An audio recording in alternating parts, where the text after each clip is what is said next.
सर्वांना माझा नमस्कार. माझे नाव आराध्य दीपाली महेश शिंदे आहे. मी जिल्हा परिषद प्राथमिक शाळा शेळी येथे दुसरी शिकते.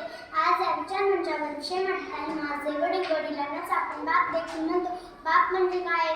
बाप म्हणजे जगण्याचं माप आहे, काठीवरची थाप आहे. जो कधीही रागवला तरी ज्याची माप आहे तो म्हणजे बाप. बाप म्हणजे देहाकडे नेणारी शिडी आहे, संकटातून पार करणारी होडी आहे. जो कधीही तिखट वागला तरीही ज्याची माप आहे तो म्हणजे बाप आहे. बाप म्हणजे शिस्तबद्ध धाक आहे, जगणं आपोआप आहे. आयुष्याच्या समुद्रात दीपस्तंभाची धाक आहे, तो म्हणजे बाप आहे, तो म्हणजे बाप आहे. धाक मोजावा जोपर्यंत डोक्यावर आहे तोपर्यंत सुखाचा पाऊस कधीही कमी पडत नाही आणि दुःख कधीही आपल्यावर येत. कमी पैसे असतानाही जास्त पैसा खाऊन मोठ्या गोष्टी मिळून देतो ना तो आपला बाप असतो. मी माझ्या वडिलांना बाबा म्हणते. माझ्या बाबा शब्दाचा अर्थ कळलेला असतो. बाबा म्हणजे कष्ट करणारे शरीर, बाबा म्हणजे काळजी घेणारे मन.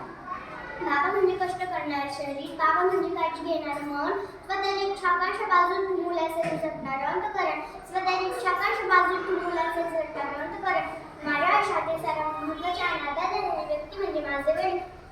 ते माझे गरीब मित्र व मार्गदर्शक आहे. माझ्या बाबांचे नाव महेश आहे. ते शेतकरी आहेत व ते संशोधनचाही व्यवसाय करतात. माझे बाबा दररोज सकाळी लवकर उठतात. स्वतःची सर्व कामे आवडतात. माझे बाबा ते काम वेळोवेळी पूर्ण करतात. ते म्हणतात ते खूप मौल्यवान आहे. माझे बाबा खूप शिस्तप्रिय, कष्टाळू व नम्र. हे माझा आदर्श आहेत. मला अभ्यासात वेळोवेळी मदत करतात. जीवनात यशस्वी होण्यासाठी मला प्रोत्साहन देतात. मी माझ्या बाबांवर खूप प्रेम करते. सगळ्यात जास्त ओढ बांधिलकीच्या नात्यात असे म्हणतात.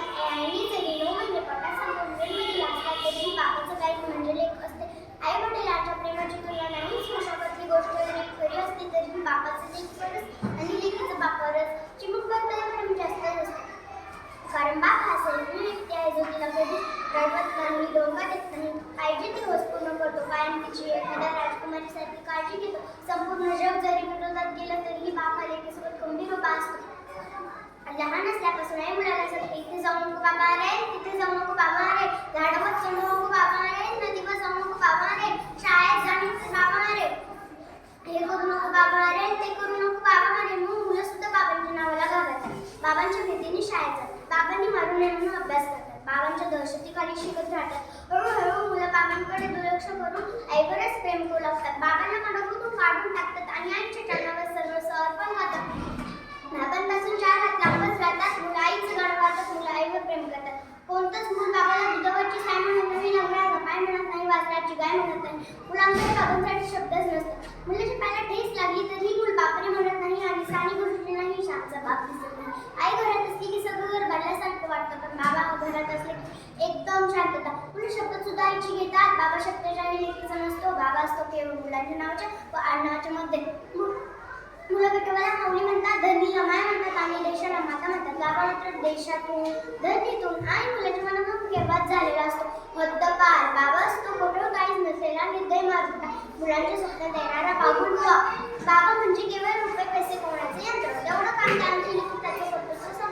पण मग असं असेल मामा असल्यावर मुलांच्या डोळ्यात धडकी गाव असते. का होतं मुलांच्या डोळ्यातून पाऊस? का वाटते मुलांना पाय खालची जमीन सरकल्यासारखी?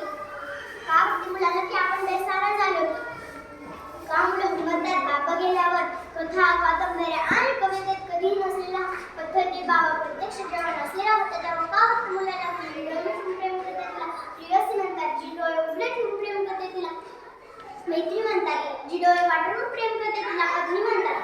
आणि स्वतःचे डोळे मिटेपर्यंत जी प्रेम करते तिला आई म्हणतात. पण डोळ्यात प्रेम न दाखवतो जो प्रेम करतो त्याला बाबू म्हणतात, त्यालाच बाबा म्हणतात. कोणत्याही बाबाचं प्रेम त्याच्या मुलावर किती असते मोजताच येणार नाही. म्हणूनच सांगते बाबाच्या प्रेमाचा विचार नेहमी करायचा आणि आपल्यापासून आई बाबा त्रास असं वागायचं नाही. बाबासाठी मी उंगली पकडती तूने चलना सिखाया खाना दहलीज ऊंची है पार करा देना बाबा मैं तेरी बेकार तेरे दिल का एक बार फिर से दहलीज पार करा देना. माँ से बड़ा कोई हमदर्द नहीं है और बाप से बड़ा कोई हमसफर नहीं है. माँ से बड़ा कोई हमदर्द नहीं है और बाप से बड़ा कोई हमसफर नहीं है. My father is my first love. My father is my first hero. I love my father very much. शेवटी माझ्या वडिलांसाठी मी म्हणेन चंदा ने पूछा